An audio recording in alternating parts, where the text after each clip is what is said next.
Wala nang maraming paligoy-ligoy pa, diretso sa punto na. Maiksi lang ang komentaryo, pero diretso sa punto.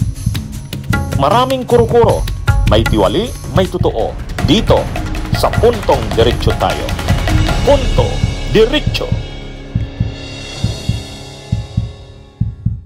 Kinumpirma ng Korte Suprema na nakatanggap ng mga banta o online threats sa pamamagitan ng email laban sa kanilang judges sa Pasig City Regional Trial Court.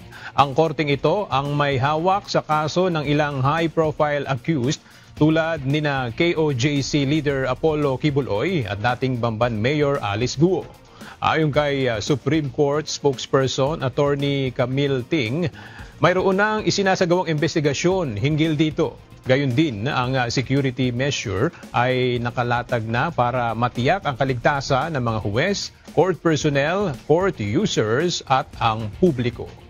Mga kabunyog, mga kababayan, welcome po sa isang namang episode ng ating Punto Diretso. Dito po sa Punto Diretso, diretso na po tayo sa punto. Hindi na po muna tayo mag-greet ng ating mga viewers. Maiksi lang po ito, diretso po tayo sa punto. Ang puntong ating tatalakayin ngayon, ang judges ng mga regional trial courts ng Pasig City na dumidinig sa mga kaso ni Kibuloy at Alice Guo ayon sa Korte Suprema ay may death threats na natatanggap.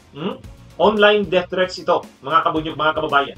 Kaya medyo malungkot malungkot na balita ito. Sa bagay, inaasahan naman yan dito sa klase ng mga kasong ito, high profile na mga cases ito, at ang mga akusado dito ay talagang hindi naman mga ordinaryong mga tao, hindi mga karaniwang tao ito. Si Kibuloy, makapangyarihan yan, mayaman, maimpluwensya. Si Alice Guo, ganun din. Makapangyarihan, mayaman. Kaya hindi naman katakataka yan na talagang may mga ganyan na mga bantang matatanggap ang mga huwes na humahawak ng nasabing mga kaso. Mabigat talaga. Mahirap din talaga yan sa part ng mga huwes. Kailangan talaga nila ng protection. Kasi nga, syempre, imagine nyo naman itong mga kasong kinakaharap dito. Qualified human trafficking. Pag na-convict dito si Kibuloy, habang buhay siyang makukulong. Gayon din si Alice Guo. Yung mga qualified human trafficking din yata ito itong kaso ni Alice Guo. Qualified human trafficking, alam natin may mga money laundering pa ito. Kaya mabibigat ang mga kasong ito, kaya nga hindi sila nakapagpiyansa. Kaya yung yung pinagdadaanan din ni Senadora Risa, 'di ba? Si Senadora Risa din, grabe rin ang kinakaharap na sa kanya. Demolition. Yung testigo mismo na ni Senadora Risa doon sa pagdinig kay Kibuloy ay bumaliktad. Hindi nakapagtataka bakit bumaliktad 'yon. Ang daming pera ni Kibuloy. Ang lawak ng network niyan, ang lawak ng impluwensya niyan.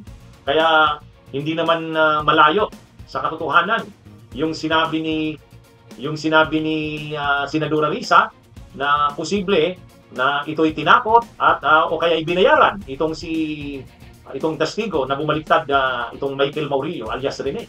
Kaya sa katunayan, mahirap din talaga ang sitwasyon ni Senadora Risa.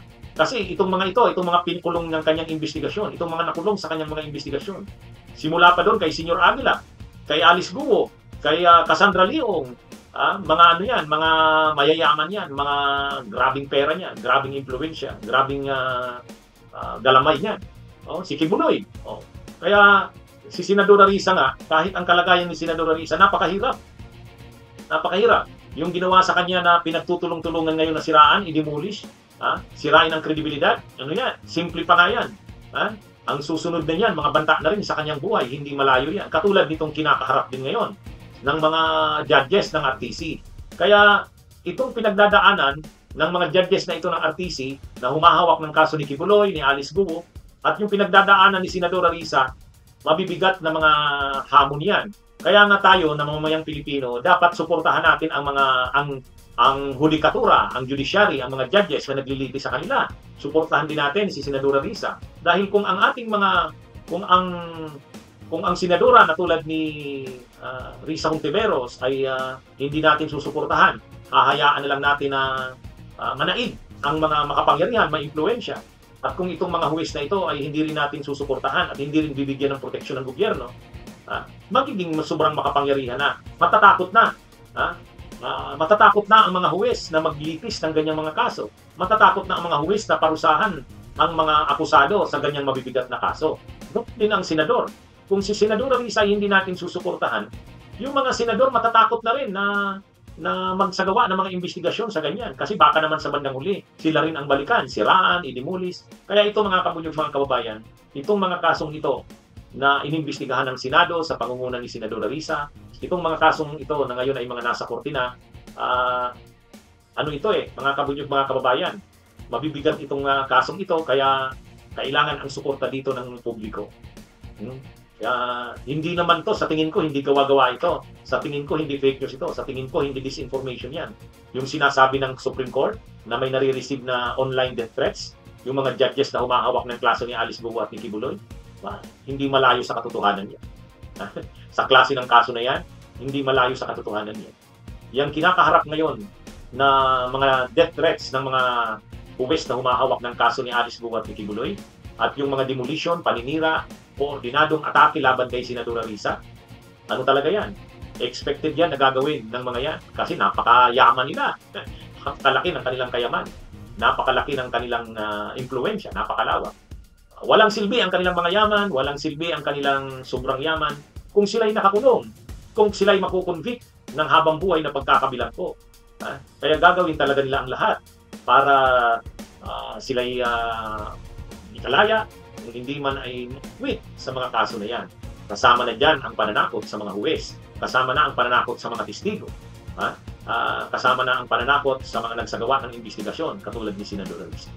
Pero mga kabunyog, mga kababayan, kung magpapatalo sa takot ang mga huwes, kung magpapatalo sa takot ang mga testigo, kung magpapatalo sa takot ang mga senador katulad ni Senador Risa, lalong mamamayagpag ang mga nakagawa ng ganyang karumal-dumal na mga krimen sa bansa. Kaya dapat magtulungan ang gobyerno, ang judikatura, ang publiko.